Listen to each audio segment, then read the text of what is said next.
Primeiro livro de Samuel, capítulo 13, versículo de número 13, versículo de número 14. Depois nós vamos virar algumas páginas e vamos para o capítulo 16, versículo de número 1. Você localizou o 1 Samuel 13, versículo 13, pode dizer amém? Amém.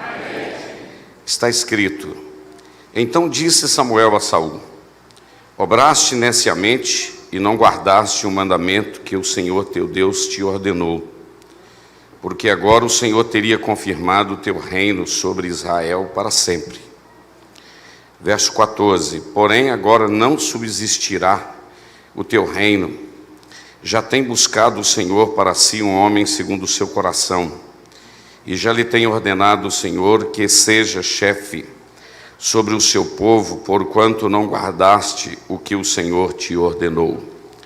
Capítulo de número 16, versículo de número 1, está escrito assim.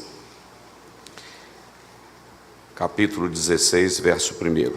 Então disse o Senhor a Samuel: Até quando terás dó de Saul, havendo-o eu rejeitado, para que não reines sobre Israel? Enche o teu vaso de azeite e vem.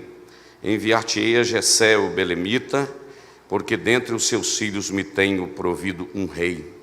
E no versículo de número 12, então mandou em busca dele e o trouxe, e era ruivo e formoso de semblante e de boa aparência. E disse o Senhor: Levanta-te e unge-o, porque este mesmo é. Então Samuel tomou o vaso do azeite e ungiu no meio dos seus irmãos. E desde aquele dia em diante, o Espírito do Senhor se apoderou de Davi. Então Samuel se levantou e se tornou a Ramá. Você pode dizer um bonito amém? Amém. Mantenha sua Bíblia aberta, você pode se assentar, por gentileza. Meus irmãos, eu estava vindo na viagem, são quase 400 quilômetros, eu vim dirigindo, e eu tive muito tempo para pensar, né? E vir a Betinha é sempre um prazer, traz à minha memória muitas boas lembranças. Ainda do templo antigo, nós fazíamos aí, quando eu morava em Viçosa, lá pelo ano 2006, 2008, por aí afora, a gente vinha uma sequência de segundas-feiras, eram 4 segundas-feiras no mês, e eu vi muitas vezes. E o pastor Zé Rodrigues, saudosa memória, o pastor Neemias, sempre vocês me receberam muito bem, e eu fico muito feliz de poder voltar aqui. E no meio de tantos príncipes pregadores desta nação, vocês lembraram de mim lá na roça, lá no interior. Eu considero como puramente um ato da graça e da misericórdia do Senhor. Muito obrigado, pastor Neemias Gaspar. Estão te esperando lá, né? E missionária irmã Eliane, Deus abençoe. O pastor Zé Egídio não está aí hoje, agora, né, pastor? O pastor Ricardo, os demais pastores aqui presentes, cumprimentando vocês. Eu cumprimento todos os obreiros. Rever aqui muitos rostos conhecidos, né? Muitos irmãos que somos amigos. Deve ter até algum ipanemense. Eu acho que o Ari está por aí, acho que o Tiago, filho do Samuel, também está por aí, está congregando aqui. Deus abençoe, Tiago. E eu venho também, pastor Neemias, trazer aqui uma palavra de gratidão a esta igreja pela cooperação de vocês na obra missionária, né? Vocês nos ajudam em Cuba e em parceria com a Vem Brasil ajuda a outros projetos. Mas como a minha responsabilidade é Cuba, na Vem Brasil eu falo em nome dos missionários de Cuba. E eu estou trabalhando em Cuba, meus irmãos, vai fazer 18 anos que eu cheguei em Cuba pela primeira vez. Cheguei em janeiro de 2005, sem saber falar espanhol, sem conhecer ninguém e sem saber para onde eu estava indo. Eu disse aqui, parece que da última vez que eu vim, que eu não sabia para onde eu estava indo, mas eu sabia com quem eu estava indo. E eu descobri que obra de Deus você não tem que saber para onde, você tem que saber com quem. Porque o que vai te fazer feliz e te dar garantia de vitória não é o lugar para onde você foi, é a presença daquele que te levou. Posso repetir isso? O que vai te fazer feliz e te dar garantia não é o lugar para onde você foi, é a presença daquele que te levou.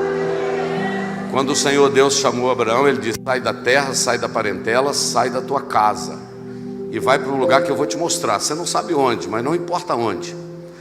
E só como a título de introdução aqui, eu acho interessante que Deus, Ele as coisas, às vezes Ele age de uma forma que a gente não compreende bem, mas depois a gente entende. Você se lembra o que o Senhor Deus falou com Abraão? Sai da terra, sai da parentela e sai da casa. Eu vou lhe fazer uma pergunta esta noite: você sai de fora para dentro ou de dentro para fora? Sai de dentro para fora ou de fora para dentro? A gente sai de dentro para fora, não é verdade? E Deus falou com Abraão diferente. Falou: Abraão, sai da terra, sai da parentela e sai da casa. Deus chamou ele de fora para dentro. Parece que Deus estava dizendo: sai para mim. Posso falar de novo? Sai da terra, sai da parentela, sai da casa, sai para mim. Vamos andar comigo. E eu vou te conduzir. Eu vou te levar onde eu quero te levar. Ou você pode adorar a Deus. E eu me lembro que depois de quase 9 anos em Viçosa, o pastor Divino, que era o pastor presidente de Ipanema, ele havia dado infarto, ponte safena, mamária. E ele me ligou e disse: Jander, volta para Ipanema. Eu tinha sido vice-presidente dele quase 10 anos. Ele disse: volta para Ipanema, Deus falou para convidar você. E eu relutei 3 meses. E eu me lembro que eu estava pregando na cidade de Vespasiano. Era uma manhã de uma escola bíblica de obreiros. E eu faltava 3 dias para me assumir a igreja de Ipanema. E eu não queria voltar para Ipanema, porque eu estava muito temeroso. Mas naquela manhã Deus falou comigo 3 coisas. Preste atenção nisso. Deus me disse: volta, porque lá é a minha terra. Porque como eu cuidei de você em Viçosa, eu vou cuidar de você lá. Número 1. Número 2, volta, porque você não vai precisar de fazer muita coisa. Eu vou colocar gente do seu lado para te ajudar. Terceira coisa que o Senhor me falou: empreste-me a tua vida e deixa o resto comigo.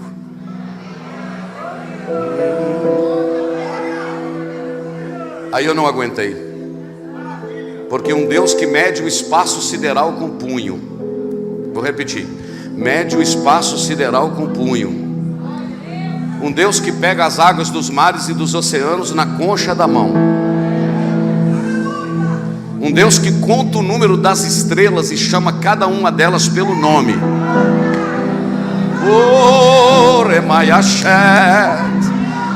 Um Deus desta dimensão chegar perto de um ser tão ínfimo, tão pequeno como eu, e dizer: dá para você emprestar sua vida? É muito, irmãos. Você sente Deus aqui neste lugar? Há um grito de Deus: dá para emprestar sua vida? E eu voltei, irmãos, para Ipanema. E desse período que eu retornei, nós batizamos, completamos ontem 884 novos convertidos nas águas, numa cidade de 20 mil habitantes. Nós tínhamos 810 membros, a gente está chegando em 1650. E Deus tem feito coisas grandiosas naquele lugar, não por méritos, mas por misericórdia. E a minha palavra a você esta noite é: se jogue nos braços de Deus e deixa Ele te conduzir, porque onde Ele te levar, ali certamente será o melhor lugar do mundo. Eu estava orando ao Senhor e pedindo uma palavra para esta noite, e eu gostaria de levar você a pensar em algo aqui. Eu quero começar dizendo que Deus tinha um problema para resolver. Eu falei certo tempo atrás, e deu muito questionamento na rede social, porque eles cortaram um pedacinho da minha mensagem, e eu disse que Deus tinha um problema para resolver, que era Nínive.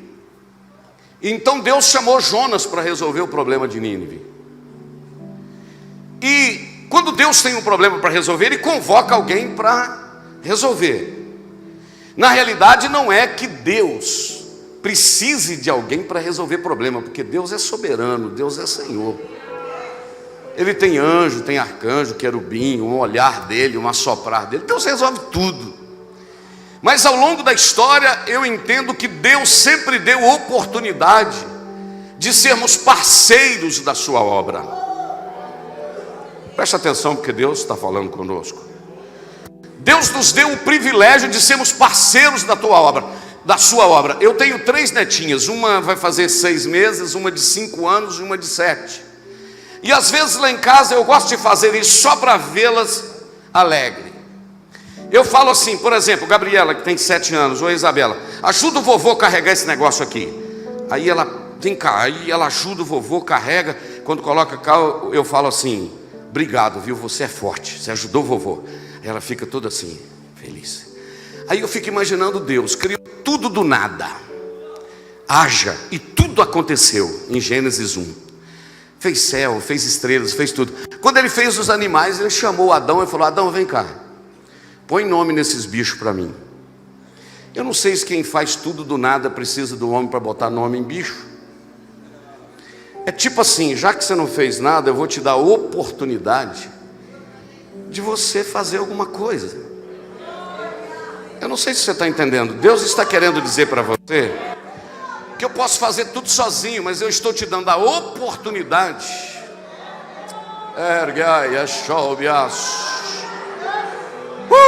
Eu estou te dando a oportunidade de você ser parceiro meu nesta obra. Então, quando Deus tem um problema para resolver, Ele simplesmente chama alguém e Ele diz, eu sempre gosto de dizer, Ele tem um plano, Ele tem um projeto, Ele tem os recursos. Ele está procurando alguém que acredita no plano e no projeto, porque o recurso é dele. É só você se disponibilizar a Ele, e Ele usa para a glória do nome dEle. Quem entendeu até aqui e pode glorificar o nome dEle?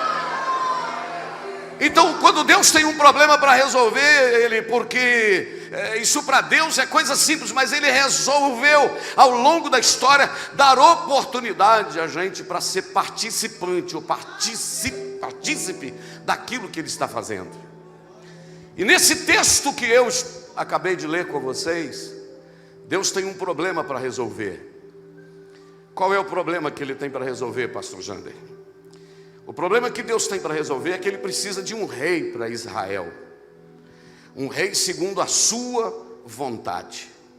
E era uma decisão muito séria, pastor Neemias Gaspar. Por quê? Porque o rei que ele estava precisando tinha uma linhagem, uma cordinha genealógica que chegaria na pessoa do Senhor Jesus. Então não podia errar no projeto, tinha que ser um projeto do coração dele. Então ele está precisando de resolver um problema. Ele precisa de um rei para substituir Saul. O que eu acho interessante é que Samuel está conversando com Saul e dizendo, olha Saul, Deus rejeitou você e tem um muito melhor do que você para ficar no seu lugar. Agora eu vou lhe fazer 3 perguntas e todas as 3 respostas você vai dizer não. Pode ficar tranquilo, que eu sei onde eu quero chegar aqui. Você vai dizer não. Quando Samuel disse para Saul, Saul, Deus tem um melhor para ficar no seu lugar. O Saul sabia quem era o seu substituto, sim ou não? O Samuel, que era o profeta que estava falando com Saul, sabia quem seria o substituto de Saul, sim ou não? O Davi, que seria o rei substituto de Saul, sabia que ele seria o substituto de Saul, sim ou não? Então ninguém sabe. O que o senhor quer dizer com isso, pastor Jander? Que existem alguns projetos de Deus para a nossa vida, que eles ainda não foram revelados, nesse nível aqui. Se fosse você abrir o coração e a cara, porque Deus está falando aqui esta noite.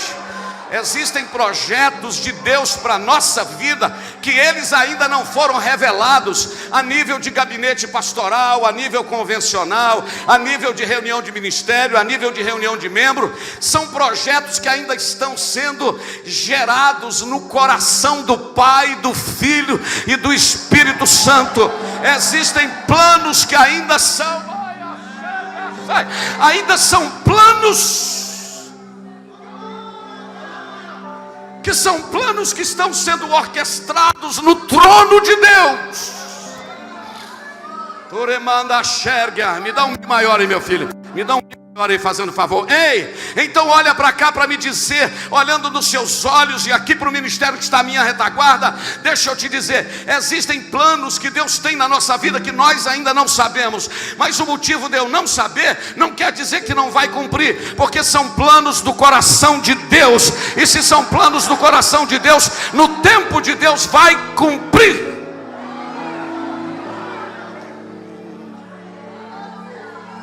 Vou dar 30 segundos para você adorar. Mi maior.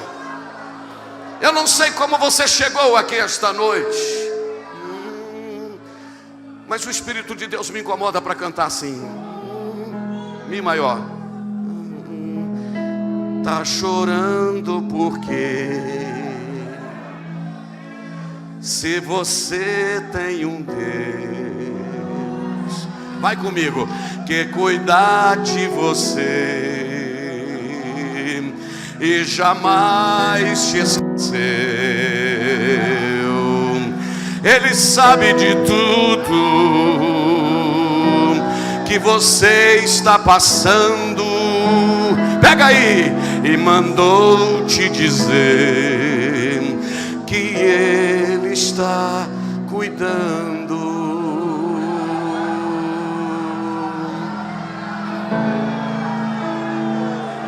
Vai de novo. Tá chorando porque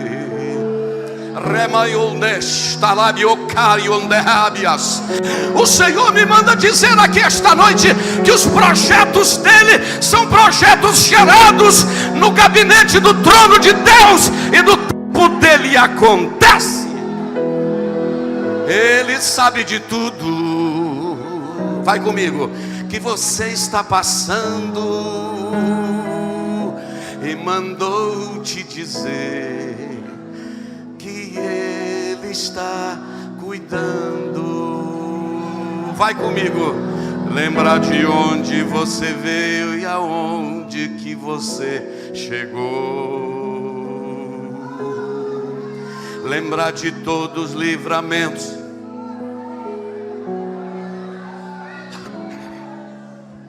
Nem era para você estar aqui, mas Deus falou assim: este aí vou levantar, e onde colocar a mão eu vou abençoar. Joga essa mão assim para o céu. Não chores, quem cuida de você não dorme.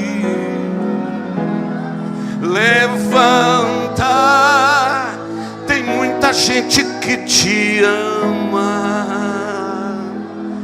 Deus mandou te dizer que vai acontecer. Deus mandou te falar que tudo vai passar. 30 segundos para você adorar.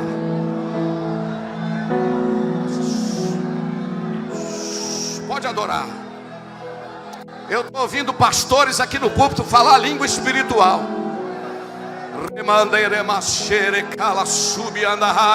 Projetos de Deus são projetos eternos. Projetos de Deus são projetos eternos. Deus esta noite te pega, te sacode e diz: eu tenho um plano, eu tenho um projeto, e eu estou de olho em você.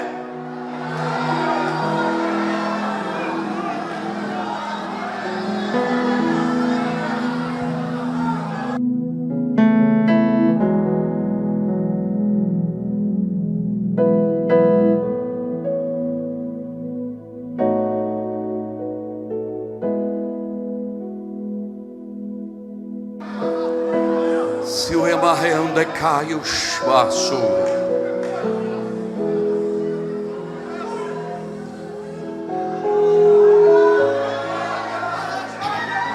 vai mais um pouquinho, pode adorar. Aproveita esta noite. Você passou boa parte do dia na internet, no WhatsApp, no YouTube, no Instagram, no TikTok. Abra o céu sobre a sua vida esta noite e adore. Abra a boca, levante esta mão e exalte o nome do Senhor. Os planos de Deus são maiores.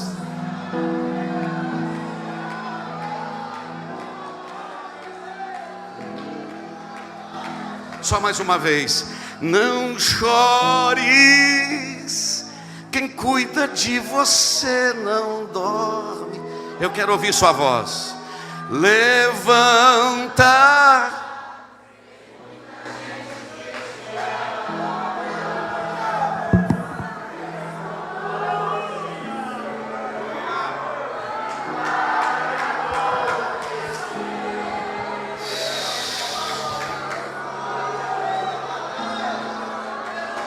Que tudo vai passar. Cadê os crentes batizados com o Espírito Santo?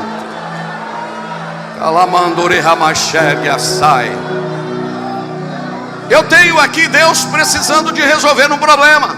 O projeto dele está lá no gabinete. O homem que ele tem é Davi. Porque no livro dos Salmos 89, verso 20 disse: achei Davi meu servo. Não, vou falar de novo. Achei Davi meu servo, com o meu santo óleo ungi. A minha mão estará sobre ele e o meu braço o fortalecerá. Agora eu quero que você preste atenção numa coisa. Preste atenção comigo numa coisa. Eu tenho pregado isso muitas vezes, pastor Neemias, não é a primeira vez. E eu descobri agora que eu posso repetir pregação. Porque o pessoal repete hino. Canto o mesmo hino 1500 vezes. Por que eu não posso repetir uma pregação umas 5, 10, 20 vezes? Não tem problema nenhum. Olha para cá. Eu tenho dito que Deus é um Deus de investimento a longo prazo. Eu estava pregando lá no pastor Júnior Calais esses dias, no aniversário dele, quinta-feira. E eu falei uma coisa que eu vou repetir aqui. Por exemplo, Joquebede pega o menininho e coloca dentro de um cesto, ok? Betumado por dentro e por fora, sim ou não? Não é assim? Coloca na beira do rio Nilo, nos juncos na beira do rio, ok? De um lado está, eu vou usar uma linguagem antropomórfica, dando forma, tanto para o inimigo como para Deus. De um lado está o diabo olhando, vendo o menininho no cesto. É claro que ele não tem dó de ninguém, mas eu estou usando só o termo. O diabo olhando e dizendo: é tadinho da Joquebede, né? Vai perder o menino. 3 meses, tadinho. Do outro lado está Deus olhando e dizendo: não tem Joquebede nenhuma perdendo menino aqui.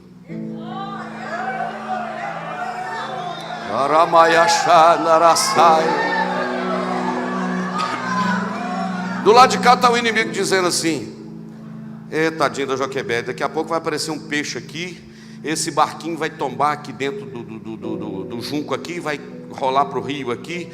E eu estou vendo um peixe comendo esse menino. Já estou vendo um peixe comendo esse menino. Do outro lado está Deus olhando e dizendo: tem peixe nenhum comendo menino aqui. Porque vocês estão vendo o menininho de 3 meses num cestinho. Eu estou vendo ele daqui 80 anos. Não, vou repetir. Eu estou vendo ele daqui 80 anos no Sinai, eu me manifestando a ele, dizendo: o meu nome é Eu Sou o que Sou. Eu sou o que sou.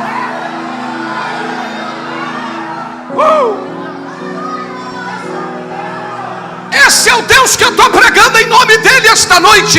Porque o que Deus tem para você não é surpresa para ele, já está projetado na eternidade. Porque Deus chama as coisas que não são como se elas já fossem. Vou falar. Lembrei do Carvalho Júnior. O Carvalho Júnior jogava o lencinho e falava assim: vou falar, eu também vou. Para nós obreiros aqui, tem hora que tem uns negócios que não dá certo, rapaz. Você fala, esse negócio não está dando certo. Por exemplo, desculpa, pastor, eu ficar andando para lá e para cá, é falta de ética. Deixa a ética na gaveta ali. O José está sendo vendido para o Egito, sim ou não? Tudo dando errado, tadinho. Joga na cova, ô coitado de José. vende para os ismaelitas, vai para a casa de Potifar, vai para a cadeia, mas está tudo dando errado na ótica humana.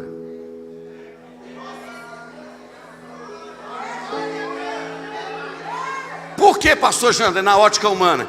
Porque Deus tinha falado com o amigo dele, Abraão, lá no capítulo 15, lá no versículo 13, e dito assim, ó, a tua descendência vai ser poderosa na terra e vai ficar no Egito fora, num país fora, 400 anos. O Abraão morreu, o Isaac morreu, e agora o José está sendo vendido para o Egito. Alguém olhando dizendo que está dando errado. Deus está olhando dizendo não está nada dando errado. Porque eu falei com o bisavô dele que a geração ia ficar no Egito 400 anos. Ele é a cordinha que está puxando a turma para lá. Quem pegou? É isso aí, entendeu? Porque quando José vai, vão os seus irmãos, vai o seu pai, vai a turma toda, e fica lá 400 anos. Lembra da história? Lembra? E quando José foi morrer, você lembra o que o José falou com os irmãos dele? Não me sepultem aqui no Egito, porque Deus vai visitar esta terra. E falou com o meu bisavô que vai visitar esta terra. E quando visitar, pega o meu caixão e leva. Só para você dar um glorinha aí, ou um glória a Deus. Quando o Mar Vermelho abriu, o povo de Israel passou 2,5 milhões de pessoas. O caixão de José passou lá dentro.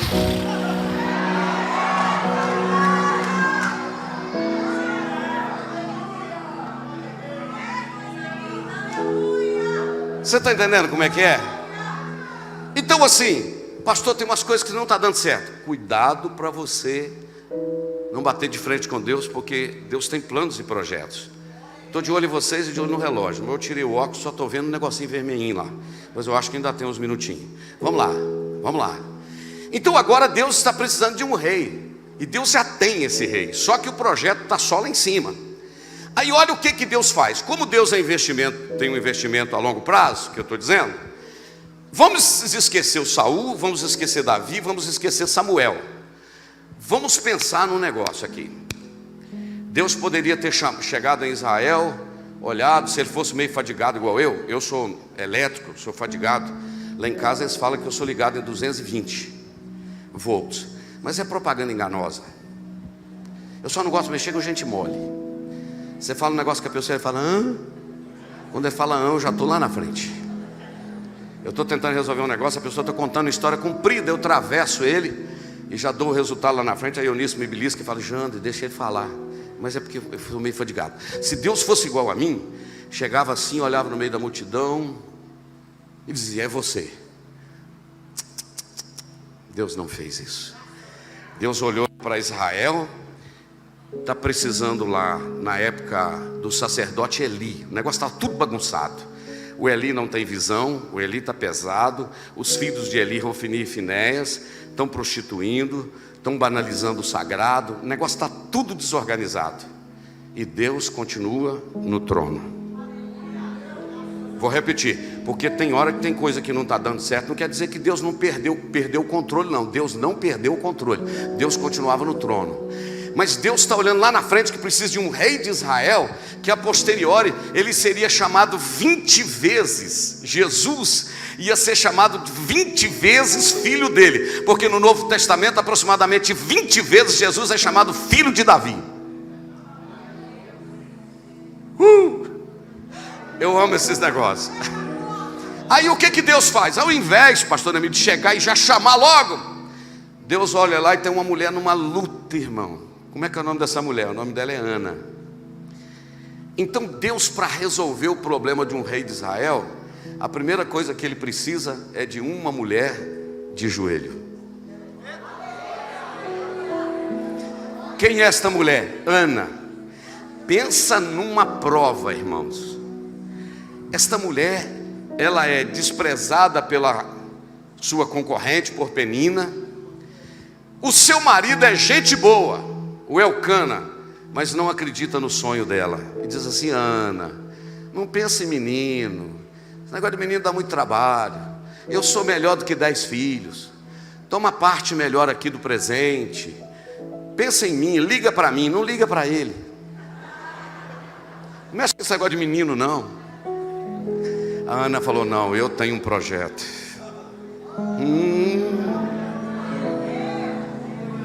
Eu tenho um plano. Vou fazer 60 anos, eu estou me achando animadinha, estou dando uns pulos, levantando a perna. Porque depois de 50 anos, se você acordar, não sentir dor em lugar nenhum, é que você morreu. É assim, entendeu? É bastante dor, né? Eu estou conseguindo fazer assim ainda, né? Vou fazer 60 ano que vem. A Ana tem um projeto. Ô glória. Se a gente levasse a Ana, ai que vontade de chorar e falar a língua. Se a gente levasse a Ana hoje, numas igrejas dessas neopentecostais por aí afora, para fazer uma campanha para a Ana ter filho, sabe qual que seria o problema da Ana? Ana, vamos fazer uma campanha da quebra da maldição hereditária, porque esse problema de você não ter filho deve ser maldição hereditária. Sua bisavó, sua avó, sua mãe deve ter cometido alguma coisa, então maldição hereditária. Fazia a campanha e Ana continuava sem filho, porque o problema de Ana não era maldição hereditária. Diga-se de passagem que o dia que você aceitou Jesus, Jesus se fez maldito por você. Então agora nenhuma condenação há para os que estão em Cristo Jesus. Você não tem que estar fazendo quebra de maldição não. Jesus já quebrou tudo lá na cruz do Calvário. Quem pegou aí? Quem pegou? Amém? Então Ana, o problema de Ana não é maldição hereditária. O problema de Ana então deve ser pecado escondido. Ana, confessa, Ana aí, porque esse pecado escondido está atrapalhando. Busca na vida de Ana, ela não tem pecado escondido. A Ana é uma mulher muito crente. Então o problema de Ana deve ser o demônio da esterilidade, que está lá nas trompas de Ana e não deixa ela gerar. Só que o problema de Ana não era pecado escondido, não era maldição hereditária e nem demônio da esterilidade. O problema de Ana era Deus. Pastor Jander, cuidado com a heresia. Deus me guarde. Me dá ré menor. Deus me guarde. Por que o senhor fala que o problema de Ana era Deus? Porque no capítulo 1 do primeiro livro de Samuel, 2 vezes fala: e o Senhor havia fechado a madre de Ana. Está lá ou não está? Então o problema de Ana era Deus. Mas como assim, pastor? É porque quando Deus permite o problema, é porque Ele já está com a solução na mão. Então Ana tem um problema, o que ela faz? Ela vai para o tabernáculo. Quando ela vai para o tabernáculo, ela vai para o lugar certo. E quando, preste atenção no que eu vou dizer agora, porque é forte para a sua vida. Olha para cá, por favor, em nome de Jesus. Ana tinha quantos problemas, irmãos? O problema de Ana era um, porque o que Ana queria era um filho. Diga comigo, Ana tinha um problema. Deus tinha, sabe quantos? 3 para resolver. Deus precisava de um sacerdote, de um profeta e de um juiz.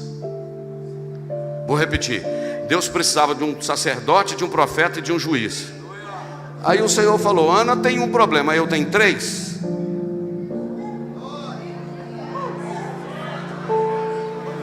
Eu vou resolver o problema dela, ela resolve o meu. Quem pegou? Aleluia. Quem pegou? Aleluia. Então cuidado com a sua luta, porque a sua luta pode gerar soluções para Deus. Não murmure. Ei, quem está pegando aí? Não murmure, porque a tua luta pode gerar soluções para Deus.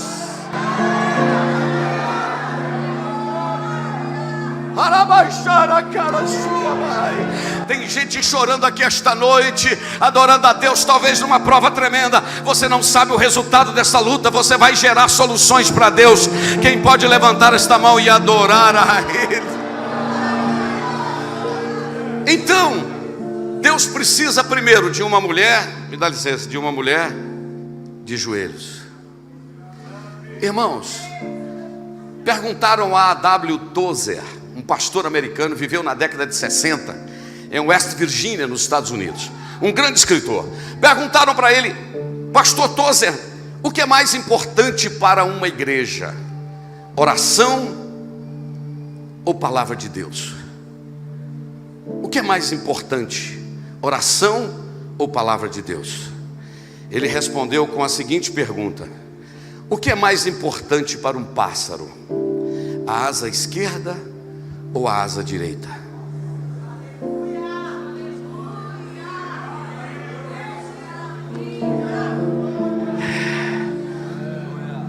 Quero uma igreja vitoriosa, joelho no chão e palavra no púlpito. Quer que eu repito? Joelho no chão e palavra no púlpito. Vou repetir: joelho no chão e palavra no púlpito. Ô glória!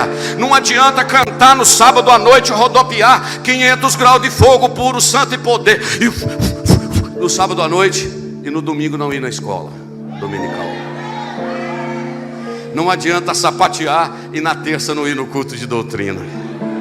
É preciso oração e palavra, palavra e oração. E eu tenho uma mulher de joelhos. O problema está lá na frente para resolver, mas eu já tenho uma mulher de joelho. Se você sabe da necessidade, põe o joelho no chão, porque Deus vai trabalhar a longo prazo.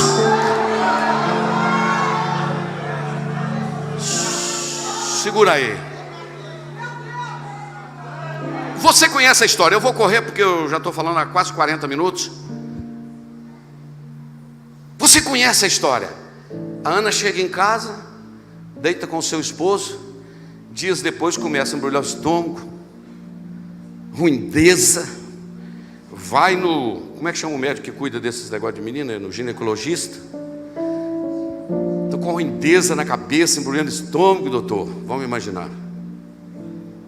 Só comeu uma gordura, comida gordurosa. O problema da senhora deve ser vesícula. Ela falou: não, doutor, eu estou achando que eu estou grávida. Vamos imaginar o doutor olhando o último ultrassom dela. Tudo imaginando, irmãos. Isso não está na Bíblia, não. A senhora não pode, dona Ana. Olha aqui as trompas da senhora. Mas a Ana fala assim: é porque, doutor, eu tive no templo esses dias, no tabernáculo.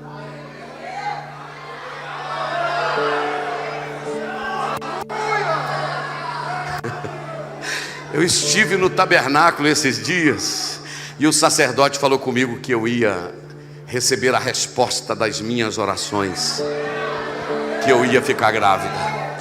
Mas vamos adiantar. Nasce o menininho. O nome do menino é Samuel. A palavra Samuel vem de duas palavras do hebraico. O primeiro, Samu, vem de Shema, que quer dizer ouvir, ouvir. E El é a abreviatura de Elohim. Então Samuel é Deus ouviu, ou Deus ouve.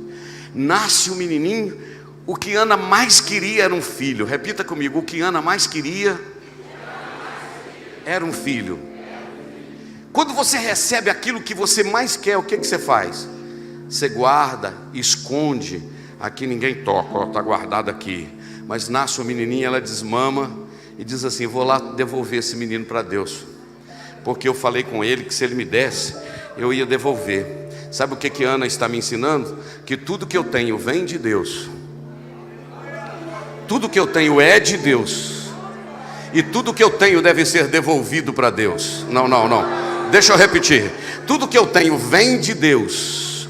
Tudo que eu tenho é de Deus. E tudo que eu tenho deve ser devolvido para Deus. Quando Ana entra, pastor Raimundo, com aquele menininho, arrastando o menininho lá no tabernáculo, alguém olha e diz assim: a Ana está trazendo o menininho. Deus olha do céu e diz assim: ela está trazendo o meu sacerdote, ela está trazendo o meu profeta, e ela está trazendo o meu juiz.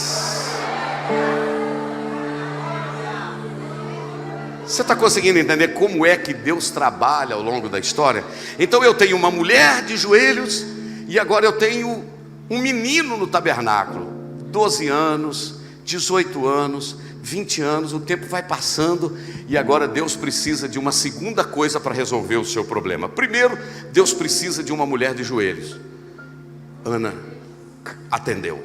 Segundo, Deus precisa de um profeta de pé, um sacerdote de pé. Quem é o sacerdote que Deus vai contar com ele? O resultado dos joelhos de Ana. Diz a Bíblia no capítulo 9 do primeiro livro de Samuel, que tudo que este homem falava, cumpria. Aleluia. Deixa eu rasgar minha alma para você esta noite. A nossa nação, o nosso país está precisando de sacerdote de pé, de homens de Deus, Pastor Neemias fez uma referência à minha pessoa que tremeu o meu corpo aqui quando ele falou. Ele disse uma reserva. Irmãos, Deus ainda tem um remanescente. Eu vou repetir: Deus ainda tem um remanescente. Deus ainda tem homens comprometidos com Ele. Vou repetir: Deus ainda tem homens comprometidos com Ele. Deus ainda tem mulheres comprometidas com Deus. Esta noite Deus dá um brado dizendo: estou precisando de sacerdote de pé, gente que não negocia, gente que não negocia princípios. Se quisermos ver uma igreja cheia do Espírito, acenda uma fogueira no altar. Se quisermos ver uma geração cheia de Deus, é preciso que suba aqui nesse púlpito, não simplesmente famosos e estrelas da atualidade, mas homens que antes de subir aqui, estiveram a sós com Deus no silêncio do quarto, para chegar aqui e dizer: assim diz o Senhor.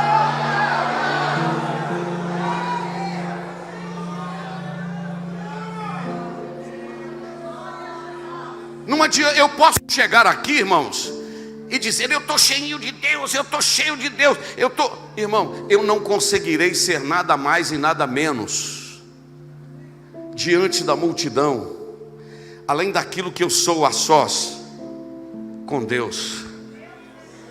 Não, eu posso repetir isso. Eu não vou conseguir ser nada mais e nada menos aqui, além daquilo que eu sou a sós com Deus. Quer cantar e ver o povo adorar?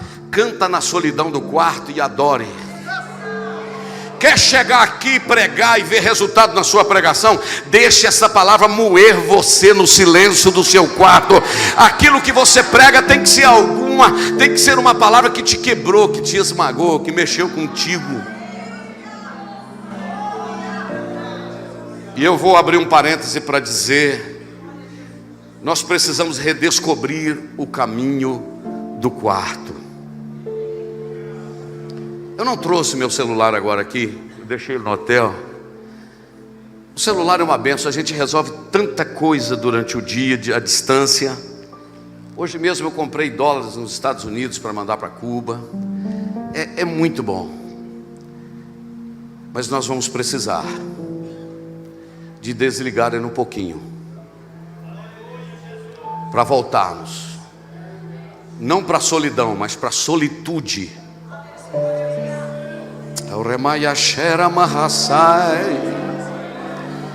O que é solidão? É quando todo mundo te abandona e você fica sozinho. O que é solitude, Samuel?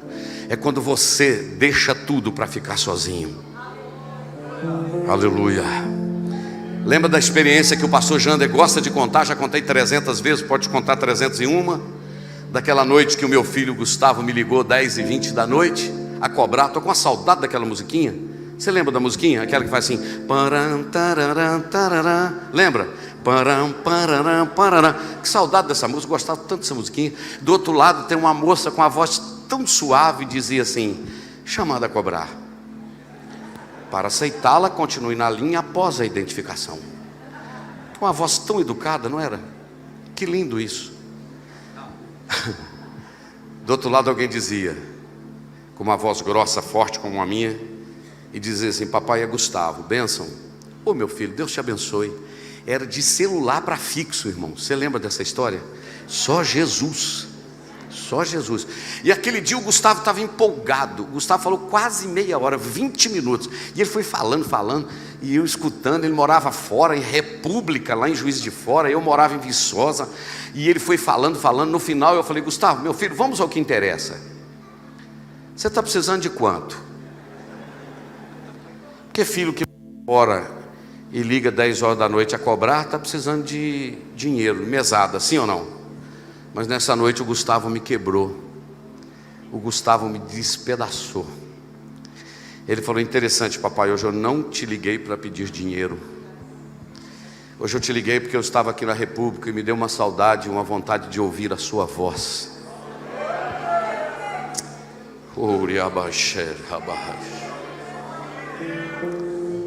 O que meu filho queria naquela noite não era dinheiro. O que meu filho queria era a voz do Pai.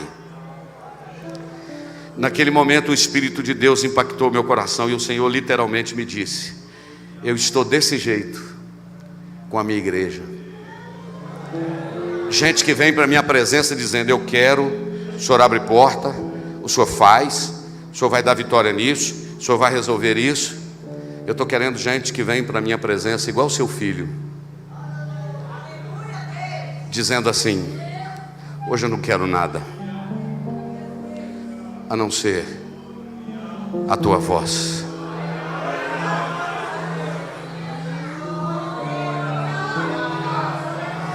Trinta segundos para você só adorar.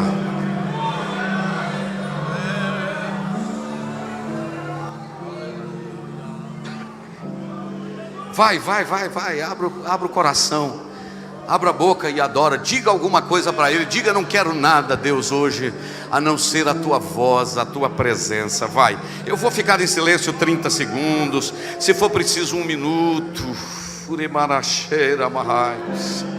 E depois de algum tempo dizendo: eu quero só a sua voz,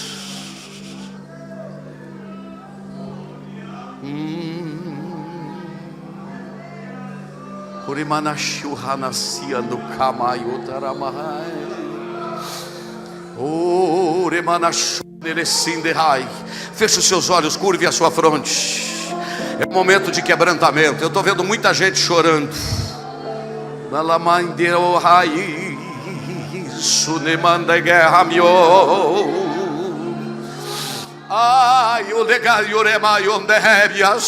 Na autoridade do Espírito Santo, eu vou lhe dizer algo esta noite. Muitas vezes nós pastores, nós líderes, com todo respeito aqui a nossa liderança e pastores que estão aqui, deixa eu te dizer, muitas vezes nós precisamos agir como Davi, quando ele estava trazendo a arca do concerto para Jerusalém. A arca era o símbolo da presença de Deus. Diz a Bíblia que ele tirou a coroa de rei, ele tirou o vestimenta de rei, ele tirou a roupa de rei, ele tirou o cajado de rei, ele vestiu um éfode de linho e ele saiu na frente da arca adorando a Deus, porque a posição dele não arrancou a essência do adorador no coração dele. Eu quero te dizer que a tua posição ministerial não pode arrancar a essência da tua alma. Antes de ser pastor, antes de ser pregador, você é um adorador.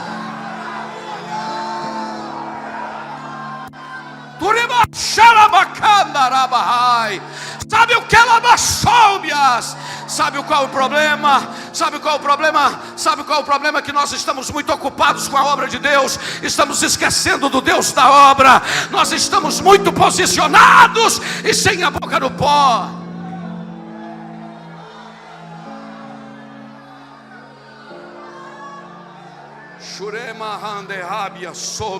Eu sinto uma unção sobrenatural da presença do Espírito de Deus aqui esta noite. Volta o silêncio do quarto. Deus precisou de Ana, ela caiu de joelho. Deus agora está precisando de um sacerdote de pé. Esse sacerdote precisa estar cheio da autoridade do Espírito Santo.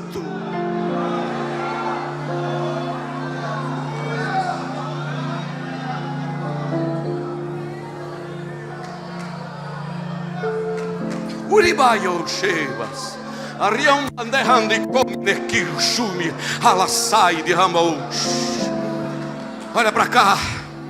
Eu gosto de pregar e deixar o Espírito de Deus me conduzir. Você lembra lá do tabernáculo? Quantas partes o tabernáculo tinha?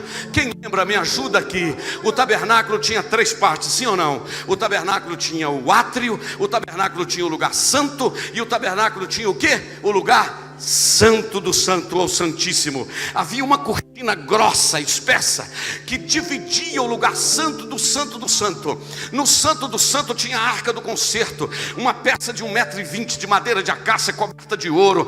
Em cima da tampa havia uma tampa da arca que chamava propiciatório. Tinha 2 querubins com as asas, querubins de ouro. E ali só entrava o sumo sacerdote uma vez por ano para oferecer sacrifício. Sim ou não? Quem concorda comigo? É assim que a Bíblia diz ou não? O sumo sacerdote ia uma vez por ano. O sumo sacerdote, no peito dele, pastor Neemias, nós sabemos disso. Eu tenho mais uns 5 minutos, pastor. Vamos lá. Estou fadigado, meu avião é 4h50. Eu não precisa se preocupar muito, é lá no Confins. Olha para cá. No peito ele tinha um negócio chamado peitoral, com 12 pedras, com o nome das 12 tribos de Israel. No ombro, na ombreira, 6 pedras de um lado e 6 pedras do lado de cá. Ele entrava uma vez por ano lá no Santo do Santo. Na orla da sua vestimenta tinha uma romã e uma campainha. Uma romã, uma campainha, salteado. Uma romã, uma campainha, uma romã, uma campainha. Enquanto ele estava no Santo do Santo oferecendo o sacrifício ao Senhor, o povo cá do lado de fora estava assim, olha para cá, escutando o barulho do sumo sacerdote, e dizia: o sacerdote está vivo. Enquanto tem sacerdote vivo, tem barulho. Será que os nossos filhos estão escutando o barulho do sacerdote na madrugada?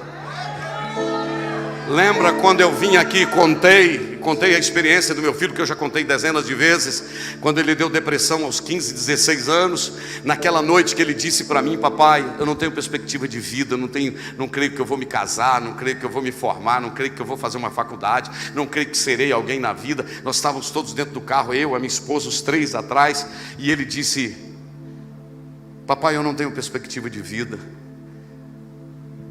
Não era um problema espiritual, era um problema endógeno, a falta da produção da serotonina, o elemento do cérebro responsável pelo humor. Ele não conseguia ir à aula. Tinha época que ele ficava 3 meses sem ir à aula. Passava a noite inteirinha acordado e o dia inteiro dormindo. Entrava no banheiro, demorava 2 horas para tomar banho, só para ficar sozinho. Acabava o culto, a gente falava: Gustavo, vamos comer uma pizza com a gente? Não, papai, traz um pedaço para mim, não quero sair. Viajávamos para visitar os pais, ele dizia: eu quero ficar em casa. Naquela noite, 10h30 da noite, perto de Caratinga, de Piedade de Caratinga, ele disse: eu não consigo crer que eu serei alguém na vida, não consigo crer que eu vou me formar, casar, que eu vou fazer uma faculdade. E ele falou uma coisa, pastor Neemias, que pai nenhum gostaria de ouvir. Ele disse: eu não consigo nem crer que Deus pode me dar vitória. Nesse momento o mundo desabou dentro do nosso carro. Nós chorávamos tanto que o carro tremia. Quando ele disse: eu não consigo nem crer que Deus pode me dar vitória, eu virei a mão para trás na escuridão daquela noite, peguei na mão dele e disse: meu filho, creia no Deus do teu pai.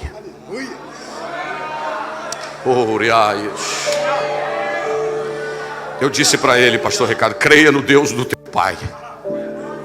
O Deus do teu pai vai te dar vitória. E ele acreditou, porque ele sabia que as madrugadas minha e da Eunice eram madrugadas de gemidos. Eram madrugadas que sacerdote fazia barulho no quarto, que ao amanhecer tinha gemido no sofá. Sai, Deus está aqui. O tempo passou, e no dia 16 de dezembro de 2019, na cidade de Petrópolis, nós estamos num anfiteatro, num local de festa do tamanho desse templo, talvez um pouquinho maior, carpetado, bancos almofadados, poltronas, um tablado em cima, com uma mesa grande muito bem ornamentada. Nessa mesa tinha doutores, mestres, reitores, professores, diretores. Do lado esquerdo um grupo de alunos. Era uma manhã de formatura. Os alunos de beca, capelo na cabeça, faixa verde na cintura. Do lado de cá mais um grupo de alunos. E eu estava ali como esses irmãos nesse primeiro banco aqui, com um lencinho na mão, um celularzinho na outra, a minha esposa do lado, minhas netas, minha filha, meu outro filho, irmão, cunhado, sobrinha. Era uma manhã de formatura. Começaram a chamar os alunos. Letra A, Aline, Amanda. Letra B, Beatriz. Foi chamando. Letra C, Carolina, Carol. Letra D, Douglas. E foi chamando Denise. E letra E, e letra F. Quando chegou na letra G, chamou Gabriel, chamou Graziela, chamou Gabriela. Daí a pouco chamou doutor Gustavo Henrique Teodoro de Castro. levantou um jovenzinho no meio daqueles alunos, da minha altura, cabelo pretinho, para receber das mãos do reitor da Universidade de Medicina de Petrópolis o diploma de médico.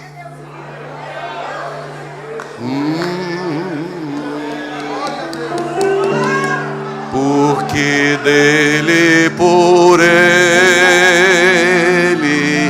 para ele são todas as coisas. Eu quero ouvir você cantar. Porque dele, por ele.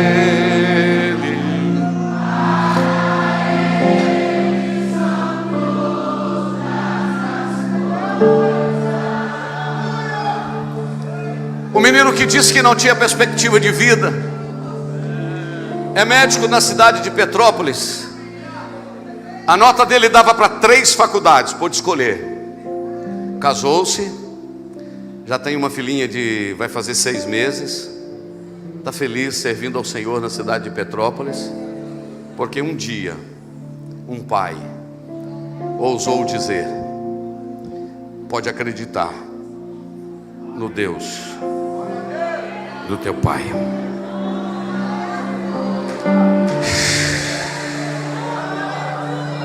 O rebashire ramassai remandore ramanashuria nagai. Na galeria tem alguém sentindo? Tem alguém recebendo esta palavra aí? Famosos e poderosos encontramos na mídia e lá fora.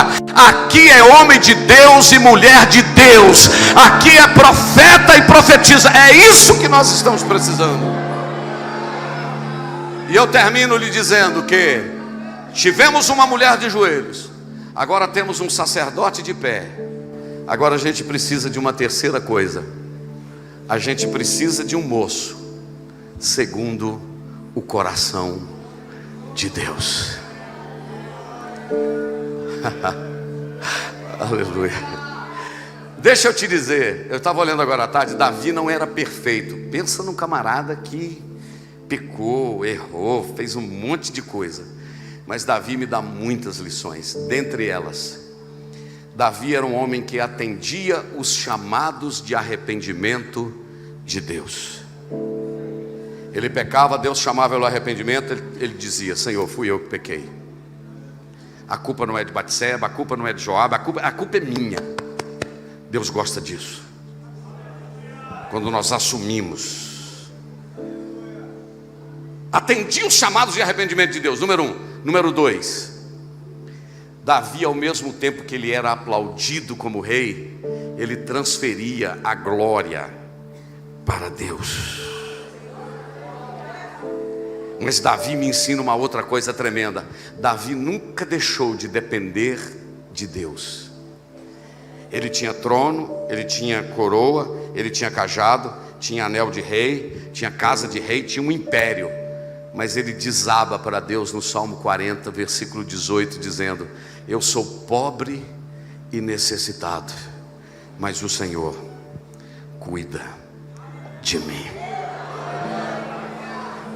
Isso é dependência de Deus. E eu concluo lhe dizendo algo tremendo para mim, tremendo esta noite, depois de quase uma hora de palavra. Eu termino lhe dizendo algo seguinte: Davi tinha consciência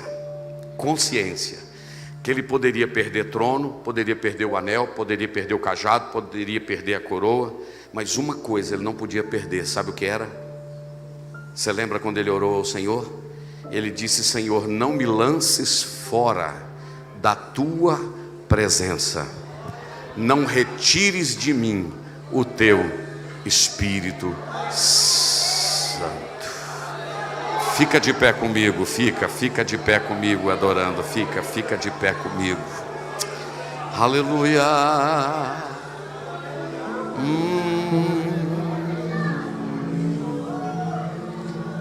Ouça-me e eu concluo.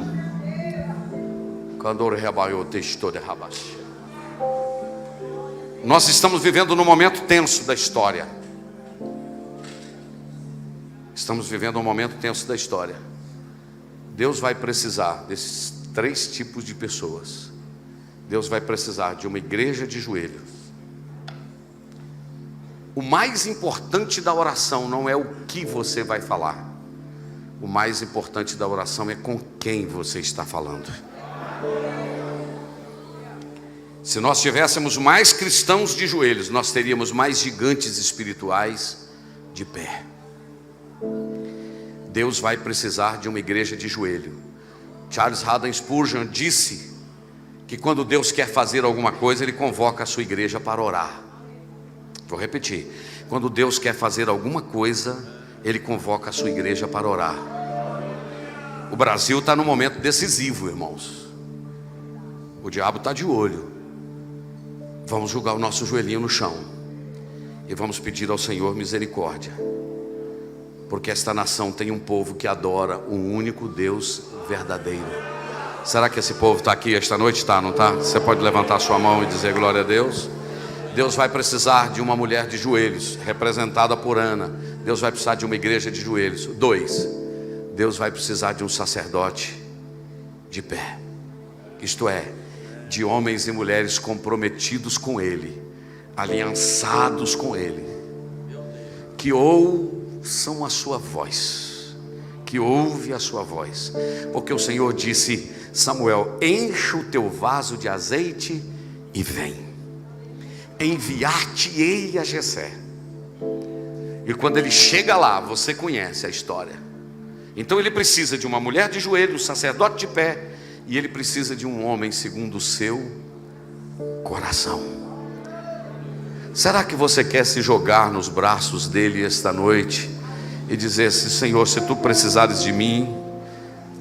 E sabe o que Deus vai fazer com você? Vai te achar lá no meio do mato. Vai passar o Eliabe, Deus vai dizer: não, Samuel. Vai passar o Samar, também não. Vai passar o 3º, 4º, 5º, 6º. Acabaram os mancebos? Não. Ainda tem o menor. Onde ele está? Cuidando das ovelhas. Manda buscá-lo, porque a gente não vai assentar para comer enquanto ele não chegar. Deus vai te achar onde você estiver. Você recebe essa palavra como de Deus para a sua vida esta noite? Eu estou saindo daqui com a minha alma lavada, com a minha consciência tranquila de que eu falei aquilo que Deus colocou no meu coração.